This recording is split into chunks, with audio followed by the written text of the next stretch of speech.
किसी भी फील्ड में सक्सेसफुल होने के लिए आपको पूरी एनर्जी लगानी होती है, आपको पूरी मेहनत करनी होती है, आपको अपना 100% डिवोट करना होता है। बट इसके साथ साथ आपके पास कोई ऐसा व्यक्ति चाहिए जो आपको गाइड कर सके, जो डाउनफॉल में आपका मनोबल बढ़ा सके, जो विपरीत परिस्थितियों में आपके साथ खड़ा दिखाई दे सके। जी हां, मैं बात कर रहा हूं आज एक बहुत इंपॉर्टेंट टॉपिक की। नेटवर्क मार्केटिंग में बहुत सारे लोग कई बार इस टॉपिक को नजरअंदाज कर देते हैं, लेकिन जब उनके बिजनेस की स्थितियां थोड़ी सी विपरीत होती हैं तो फिर वो ये जानने की कोशिश करते हैं कि मुझे बिजनेस को कैसे बढ़ाना चाहिए, मेरे बिजनेस में और क्या क्या एक्टिविटी होनी चाहिए, मुझे और किन चीजों पे काम करने की जरूरत है। बट उनके पास कोई ऐसा व्यक्ति नहीं होता जो उनको प्रॉपर गाइड कर सके। मैं बात कर रहा हूं आज एक ऐसे विषय की जो इस नेटवर्क मार्केटिंग इंडस्ट्री का बहुत बहुत इंपॉर्टेंट टॉपिक है, जिसका नाम है अपना मेंटोर किसे चुने व कैसे चुने। जब आप इस बिजनेस में एक्टिवली काम करना शुरू करते हैं, फील्ड में दौड़ना शुरू करते हैं, तो उससे पहले सबसे पहला काम आपको यह करना होता है कि आप अपनी तमाम एलओएस के बारे में जानकारी हासिल करें। LOS means line of sponsor, अर्थात आपको यह पता होना चाहिए कि मेरे अपलाइन में कौन कौन से लीडर्स हैं। आपकी अपलाइन के हर लीडर में कुछ ना कुछ विशेष क्वालिटी होती है, कुछ ना कुछ विशेष स्किल होती है। यदि आप उन सब के संपर्क में हैं तो वो सारी स्किल आपके अंदर और आपकी टीम के अंदर ट्रांसफर होने की संभावना बढ़ जाती है। और जब आपके अंदर स्किल बढ़ना शुरू हो जाती है तो निस्संदेह आपका बिजनेस भी बढ़ना शुरू हो जाता है।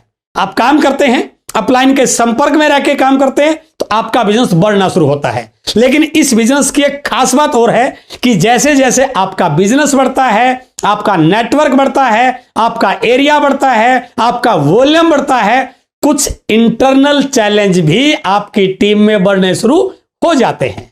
और यदि वो व्यक्ति उन इंटरनल चैलेंज को सही समय पर हैंडल नहीं कर पाए तो मैं इस बात को पूरे विश्वास के साथ बोलता हूं कि कई बार छोटे छोटे चैलेंज भी बिजनेस के खत्म होने के कारण बन जाते हैं। कई बार टीम के लीडर्स का आपस में मनमुटाव ही बिजनेस को घटने का कारण बन जाता है। आपके सारे अपलाइन आपकी सपोर्ट करते हैं, आपके सारे अपलाइन आपके बिजनेस को बढ़ाना चाहते हैं, आपके सारे अपलाइन बहुत अच्छे हैं, आपके बिजनेस के चैलेंज को दूर करने के लिए आपकी सपोर्ट करते हैं, लेकिन फिर भी मैंने कई लीडर्स को अच्छे अपलाइन होने के बावजूद भी इस बिजनेस के चैलेंज की वजह से बिजनेस को खराब होते देखा है, उनको इस इंडस्ट्री से बाहर होते देखा है और उनके बिजनेस में भयंकर डाउनफॉल को देखा है। तो कमी अपलाइन में नहीं थी, कमी इस चीज में थी कि उस व्यक्ति के पास कोई ऐसा मेंटोर नहीं था जो उसकी हर बात को, हर एक्टिविटी को वॉच करे, मॉनिटर करे और उसको उन कमियों को दूर करने के लिए कोई रास्ता दिखाए। कई बार ऐसा हो जाता है कि अपलाइन चाहते हुए भी आपको वो बता नहीं पाता, उसके मन में एक डर होता है कहीं ये बुरा ना मान जाए, कहीं ये नाराज ना हो जाए, और वो आपको खुश करने की आदत की वजह से आपके बिजनेस में जो दिक्कत आ रही थी उनको रिमूव नहीं कर पाता है। तो इसका एक ही सॉल्यूशन है, यदि आप चाहते हैं कि आपका बिजनेस लगातार बढ़ता रहे, आपके बिजनेस में कभी भी बुरा दौर ना आए, तो आपको जरूरत है इस इंडस्ट्री में यदि डायमंड जाना चाहते हैं तो आपको एक मेंटोर की जरूरत है। जी हां, यदि आपके पास इस बिजनेस में एक मेंटोर है तो मैं पूरे दावे और विश्वास के साथ कह सकता हूं बिजनेस अप डाउन होगा लेकिन आप कभी भी अप डाउन होने वाले नहीं हैं। कोई ना कोई एक व्यक्ति आपको आपके पास खड़ा नजर आएगा जो आपकी हर एक्टिविटी पर वॉच कर रहा होगा, आपकी हर एक्टिविटी को देख रहा होगा और आपको अपडेट करने के लिए, आपको एडिट करने के लिए काम कर रहा होगा। तो आइए बातचीत करते हैं इस शानदार इंपॉर्टेंट टॉपिक की,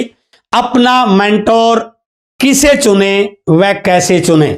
वैसे तो आप किसी एक्सटर्नल व्यक्ति को भी अपना मेंटोर बना सकते हैं, बट प्रयास यह कीजिए कि आपकी अपलाइन में से किसी एक व्यक्ति को चुनने की कोशिश कीजिए, क्योंकि उस व्यक्ति को आपकी टीम के बारे में पता है, आपकी बिजनेस के बारे में पता है, आपकी हैबिट्स के बारे में पता है, आपके चैलेंजेस के बारे में पता है, वो आपको अच्छे से गाइड कर सकता है। इसलिए यह प्रयास कीजिए कि आपकी अपलाइन में से, आपकी एलओएस में से कोई एक व्यक्ति ऐसा हो जो आपका मेंटोर हो। तो अब बात करते हैं, यदि मुझे एक व्यक्ति को मेंटोर चुनना है तो उसके अंदर क्या क्या खूबियां होनी चाहिए। वैसे तो हर मीटिंग में हर लीडर इस बात के बारे में बिल्कुल बोलता है, वो प्रोग्रेसिव होना चाहिए, वो एथिकल होना चाहिए, वो पॉजिटिव होना चाहिए, वो ग्रोइंग होना चाहिए, उसको नॉलेज होनी चाहिए, वो आपके साथ हेल्पफुल होना चाहिए। मैं आज इन चीजों पे बातचीत करने वाला नहीं हूं। मैं बातचीत कर रहा हूं उन 4 स्पेशल पॉइंट्स के जो एक मेंटोर की पर्सनालिटी में होने ही होने चाहिए। और यदि ये चारों क्वालिटीज, ये चारों खूबी आपके मेंटोर में मौजूद हैं तो मैं पूरे विश्वास के साथ कह सकता हूं आपके बिजनेस में कभी भी चैलेंज आएंगे नहीं, और यदि आ गए तो वो चुटकियों में आपको गायब होते नजर आएंगे। तो इसलिए बात करते हैं उन 4 पॉइंट्स पे कि आपके मेंटोर में वो कौन कौन सी खूबियां होनी चाहिए। सबसे पहला और सबसे इंपॉर्टेंट पॉइंट कि आपके मेंटोर में क्या खूबी होनी चाहिए, जिसमें सबसे जरूरी है कि वो व्यक्ति आपको ऑनेस्ट फीडबैक देने वाला होना चाहिए। वो केवल आपकी झूठी तारीफ ना करे सर। यदि उसको कहीं लगता है कि आप इस पार्ट पे वीक हैं, इस पार्ट पे कमजोर हैं, या आप किसी गलत डायरेक्शन में जा रहे हैं, तो उसके अंदर इतनी हिम्मत होनी चाहिए कि वो आपको बता सके, वो आपकी कमियों को भी निकाल सके। वो आपको नाराज या खुश होने के एटीट्यूड से काम ना कर रहा हो, वो इस एटीट्यूड से काम कर रहा हो कि मेरे लीडर में हर एक क्वालिटी एक अच्छे लीडर वाली होनी चाहिए, ताकि वो आपको आपकी एक्टिविटीज का, आपकी हैबिट्स का, आपकी एक्शन प्लान का प्रॉपर फीडबैक दे सके। इसलिए पहला और सबसे इंपॉर्टेंट पॉइंट है कि उस व्यक्ति के अंदर ऑनेस्ट फीडबैक देने की आदत होनी चाहिए। और इसमें आपको एक ध्यान और रखना है, यदि वो कहीं पर आपकी कमी निकाल भी रहा है तो आपको इस बात से नहीं लेना कि वो मेरी कमी निकाल रहा है। आपके मन में भाव होना चाहिए कि मेरा मेंटोर मुझे हमेशा अपडेट करने के लिए, अपग्रेड करने के लिए मेरी हर एक्टिविटी को वॉच कर रहा है। तो आपके लिए पॉजिटिव पॉइंट होना चाहिए। और यदि आप इन चीजों से नेगेटिव होते हैं तो फिर आपको मेंटोर की जरूरत नहीं है सर,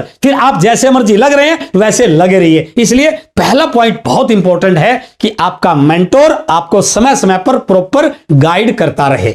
दूसरा पॉइंट बहुत इंपॉर्टेंट, क्योंकि हम डायरेक्ट सेलिंग इंडस्ट्री में काम कर रहे हैं, तो दूसरा पॉइंट बहुत इंपॉर्टेंट है कि उस व्यक्ति को डायरेक्ट सेलिंग की डिसेंट इनफ नॉलेज होनी चाहिए, उसका इस इंडस्ट्री का अच्छा खासा एक्सपीरियंस होना चाहिए।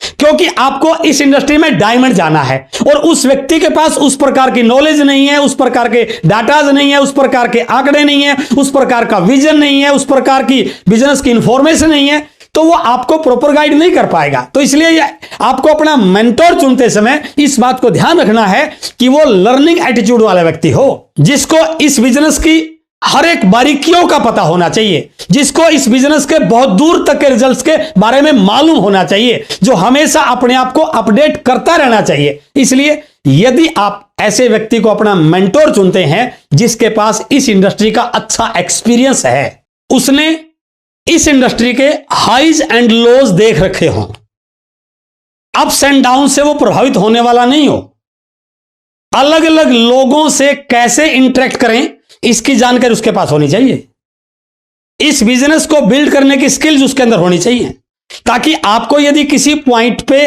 अपने अंदर कुछ एड ऑन करने की जरूरत पड़े तो आपको सही गाइड कर सके। इसलिए दूसरा पॉइंट बहुत इंपॉर्टेंट है कि उस व्यक्ति का इस डायरेक्ट सेलिंग इंडस्ट्री का एक अच्छा खासा एक्सपीरियंस हो, वो आपको सही मार्गदर्शन कर सके। अब बात करते हैं तीसरा पॉइंट, आपका उस व्यक्ति पर 100% बिलीफ होना चाहिए। कभी भी आपके मन में उसकी किसी भी कमेंट के प्रति, उसके किसी भी आर्ग्यूमेंट के प्रति, उसके किसी भी एडवाइस के प्रति कभी डाउट नहीं होना चाहिए, होना ही नहीं चाहिए। यदि आपके मन में कोई डाउट है तो फिर आप उस व्यक्ति को मेंटोर मत चुनिए सर, यह आपको कंफर्म करना पड़ेगा। 100% फेथ आपका उस पर होगा तो उसकी रिकमेंडेशंस का, उसकी मार्गदर्शन का, उसके कमेंट्स का आपके पर्सनैलिटी पर, आपके बिजनेस पर, आपकी लीडरशिप पर पॉजिटिव प्रभाव आएगा ही आएगा। इसलिए इस पॉइंट के बारे में आपने अपने आप से 4 बार यह सवाल करना है कि क्या मेरा इस व्यक्ति पर 100% फेथ है, क्या मैं इसकी हर बात पे बिलीव करता हूं, क्या मेरी इनके ऊपर पूरी आस्था है। यदि यह भावना आपके अंदर रही तो आप उस व्यक्ति के मार्गदर्शन में बहुत आगे जा सकते हैं। यदि वो किसी पॉइंट पे आपकी कमी भी निकालता है तो आपको स्वीकार करनी चाहिए। आपको यह नहीं लगना चाहिए कि मेरी कमी निकाली जा रही है, आपको यह लगना चाहिए कि मेरा मेंटोर मेरी हर एक्टिविटी की निगरानी करता है और वो जब भी उसको पता चलता है कि मैं कहीं गलत डायरेक्शन में जा रहा हूं तो वो मुझे अपडेट करने के लिए बिल्कुल बताता है। इसलिए यह बहुत इंपॉर्टेंट पॉइंट है। तीसरा पॉइंट कि आपका उन पर 100% फेथ होना चाहिए। चौथा और लास्ट पॉइंट, उसकी पर्सनैलिटी या उसकी छवि इस प्रकार की हो कि उसका आपकी टीम पर पॉजिटिव प्रभाव पड़े। जब आप अपनी टीम में उनकी कोई काउंसलिंग कराएं, अपनी टीम के मेन लीडर से उनसे मिलवाएं, तो उस लीडर का, उस मेंटोर का आपके उन लीडर्स पर एक पॉजिटिव इफेक्ट रहना चाहिए। उनके मन में हर समय यह मोटिवेशन रहनी चाहिए, उत्सुकता रहनी चाहिए कि हम जब अपने मेंटोर से मिलते हैं तो हमारे अंदर एक पॉजिटिव अपडेट आता ही आता है। इसलिए उस व्यक्ति की छवि आपकी टीम पर सकारात्मक होनी चाहिए। और इस पॉइंट को कंप्लीट करने से पहले मैं एक चीज जरूर कहना चाहूंगा, जब आप सेलेक्ट करें ना तो उससे पहले आप 4 बार यह सोचें उस व्यक्ति के बारे में, उसके कैरेक्टर के बारे में, उसकी हैबिट्स के बारे में, उसकी डीलिंग के बारे में, उसके व्यवहार के बारे में। और जब आप उनसे कन्विंस हो जाएं तो फिर आपने आंख मूंद कर उन पर भरोसा करना है।